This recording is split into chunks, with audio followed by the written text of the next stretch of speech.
is a pretty short one. I was trying to use up the green gold as one of my super old paints. It was basically like sludge. I guess it had evaporated. It's been so many years since I've used it.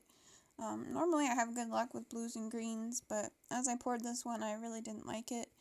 And I almost gave up, and then I decided to go ahead and tilt it out, and I still didn't like it, so I just tilted really fast, and I still had decided that I didn't really like it. It just seemed like the colors weren't coming through, but yellow sometimes takes some time to like sink so they show up, so I decided to let it sit, and I decided that I would maybe pour over it, so I actually got out some cups and started to make some new cups, and then I decided that there's just something about it that I kind of liked, so I decided to just not and let it dry and see how it goes, which I'm glad that I did, because in the end you'll see it looks kind of like a enchanted like seahorse or something like that.